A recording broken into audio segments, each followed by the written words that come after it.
妈妈，你能看见妈妈吗？求你们救救我吧！我是大金哥。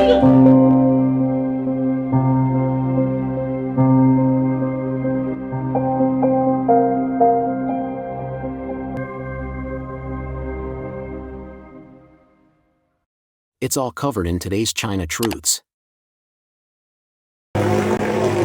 China is currently experiencing widespread outbreaks of chikungunya fever, drawing widespread attention.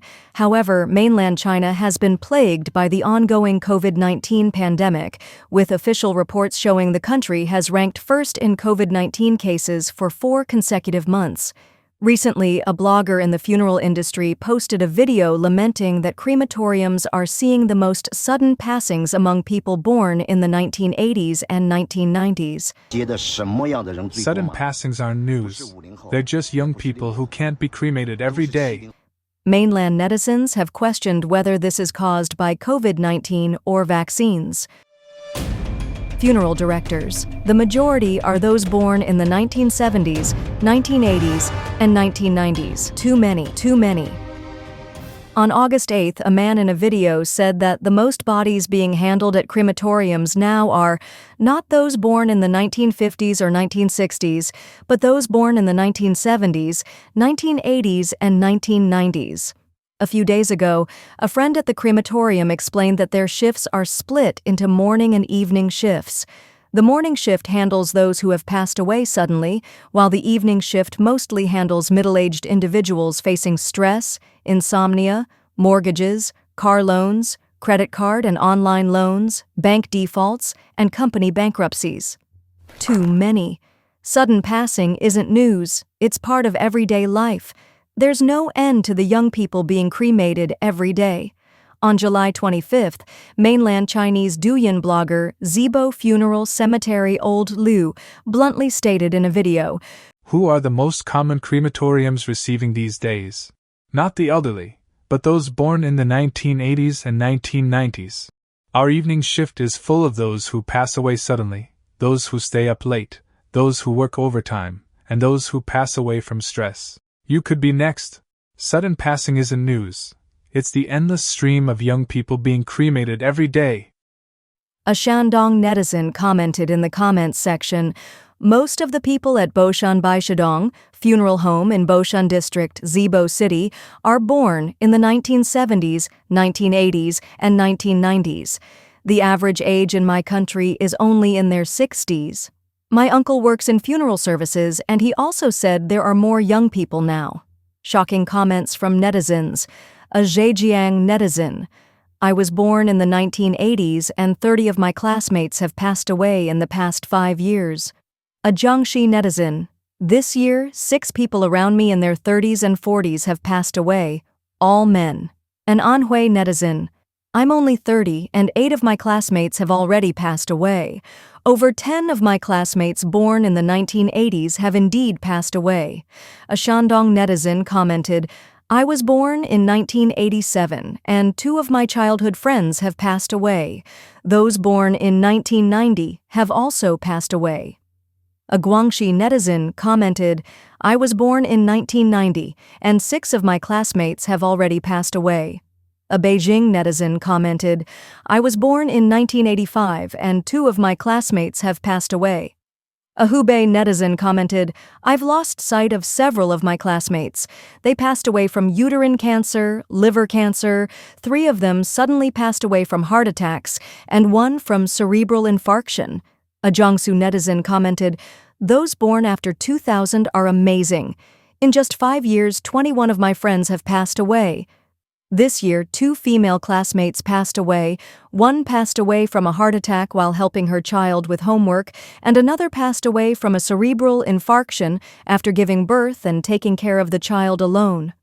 I've heard of at least a dozen young people around me who have passed away suddenly." Many netizens lamented, "There are so many widows around me. Are those born in the 1980s already on the verge of having their household registration revoked?" Many passed away not from illness, but from medical treatments, from all sorts of injections. Seeing those born in the 1980s is inexplicably sad. Our generation, when we were young, got away with all sorts of suicidal acts, but now we've passed away. Recently, several young and middle-aged people have passed away suddenly. Doctors. More and more people in their 20s and 30s are suffering from the disease. On June 24th, Dr. Zhang Kaihui, attending physician in the Department of Dermatology at Dongjimen Hospital of Beijing University of Chinese Medicine, stated on his Douyin account, "Myocardial infarction and cerebral infarction are increasing, and they are affecting younger and younger people. These two diseases have high incidence, recurrence, disability, mortality, and financial burdens.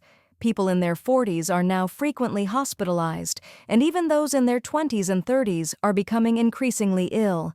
A doctor blogger commented, "Sudden passings are increasing this year." Recently, several young and middle-aged people have passed away suddenly. The paper reported that Yu Bo, a pediatrician, chief physician, and director of pediatrics at the Chengdu 363 Hospital, affiliated with Southwest Medical University, passed away on August 6 at the age of 50 after a sudden illness. Jimu News reported that 35-year-old singer Pu Jiang from Tacheng, Xinjiang, passed away unexpectedly from a heart attack in the early morning of August 8. A close friend of Pu Jiang described him as a cheerful and musical prodigy, and that they had known each other for many years. The news of his passing came as a complete surprise, as he had been in good health before, and his sudden passing was unexpected. According to searches on the mainland Chinese internet, other recent sudden passings include Liu Yiyang, a 38-year-old associate professor of physical education at Sun Yat-sen University and a renowned bodybuilder and coach, who passed away suddenly, with sources suggesting a suspected heart attack; Qian Xiang, a 26-year-old kindergarten teacher in Jiaxing, Zhejiang; and Tian Yu, a 45-year-old first-class sergeant in the First Ward of Lanzhou Prison, who passed away suddenly while on duty. Mainland Chinese doctors, the COVID-19 positive rate has been skyrocketing recently and hasn't gone away. On July 20th, Kui Xingliang, chief physician of the Department of Gastroenterology at the affiliated hospital of Hebei University of Engineering, posted a video on the Douyin account, "Director Kui Chats About Digestion." He warned, "The COVID-19 positive rate has been skyrocketing recently. Everyone must wear a mask when going out."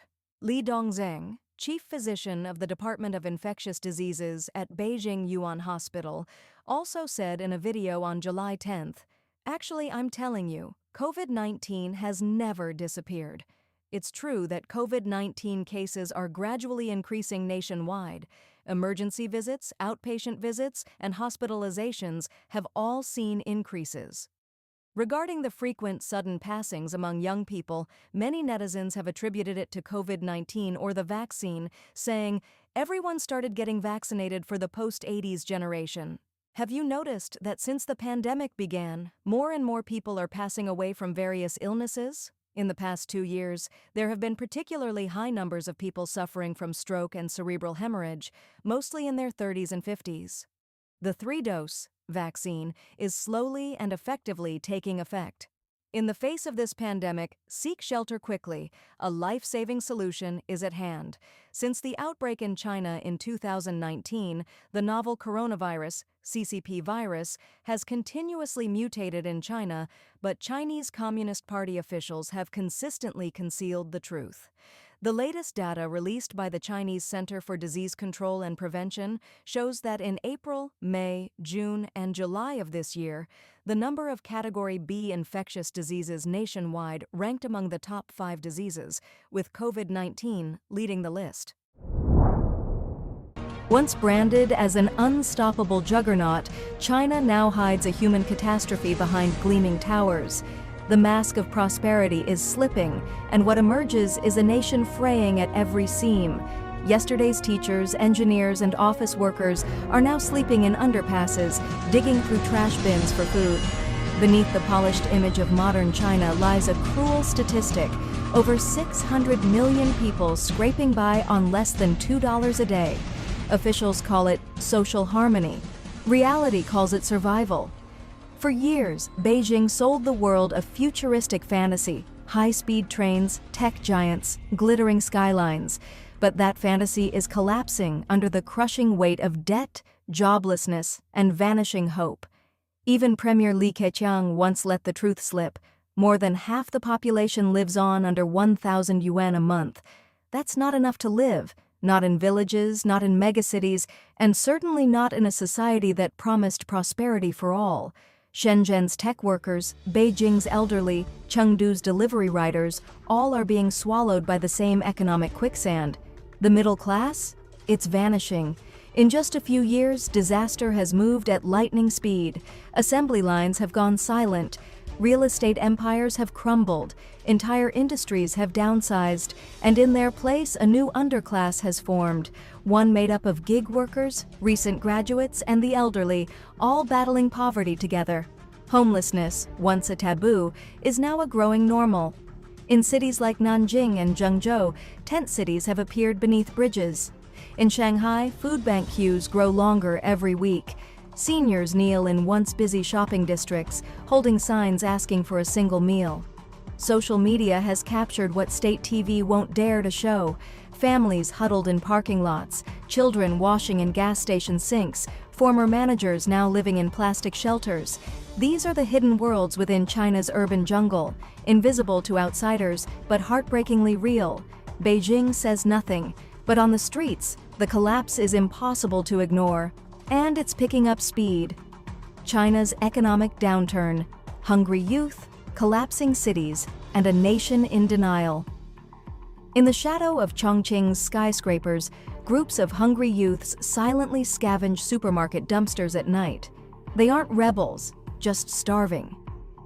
One undercover journalist from Hong Kong described the scene bluntly.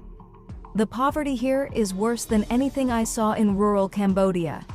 Far away in Hubei, another storm brews. Half-built towers stand abandoned, echoing with the voices of unpaid workers demanding justice. In July alone, dozens of protests erupted, not reported in newspapers, but captured on phones. 5 months with no wages. Our boss disappeared, said one man. Another shouted, "We built your future. Why are we left with nothing?" The government labels it minor labor friction. The internet shows a crisis boiling over. But it's not just jobless workers. Across major cities, the unseen poor are now in plain sight. In Wuhan, every dawn begins with quiet orders. Remove the homeless from train stations. "We aren't allowed to help, just push them out of sight," said a staff member. Meanwhile, social media is flooded with heartbreaking posts. "We'll do any work for food." A 54-year-old man from Shandong wrote, "No meat in 20 days. I'll clean your toilet for 10 yuan." Even for those with homes, life is unraveling. In inner-city Zhengzhou and Xi'an, entire families, grandparents, parents, and children, are crammed into tiny flats with no water or electricity. Survival hacks flood online forums.